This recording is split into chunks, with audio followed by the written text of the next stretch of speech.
சத்தியமங்கலம் புலிகள் காப்பகத்திற்கு உட்பட்ட வனச்சரங்களில் யானை, புலி, சிறுத்தை, மான், காட்டெருமை போன்ற வனவிலங்குகள் வசித்து வருகின்றன. உணவு மற்றும் தண்ணீர் தேடி வரும் வனவிலங்குகள் அருகில் உள்ள விளைநிலங்களுக்குள் புகுந்து பயிர்களை நாசம் செய்வது தொடர்கதையாகி வருகிறது.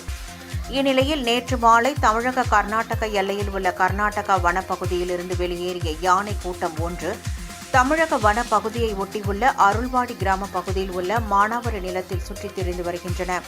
இதனால் அப்பகுதியைச் சேர்ந்த விவசாயிகளும் பொதுமக்களும் அச்சமடைந்துள்ளனர். யானை கூட்டம் விவசாய நிலம் அல்லது ஊருக்குள் புகுந்து சேதத்தை ஏற்படுத்துவதற்கு முன்பு அவற்றை அடர்ந்த வனப்பகுதிக்கு விரட்ட வனத்துறை நடவடிக்கை எடுக்க வேண்டும் என விவசாயிகளும் கிராம மக்களும் கோரிக்கை விடுத்துள்ளனர்.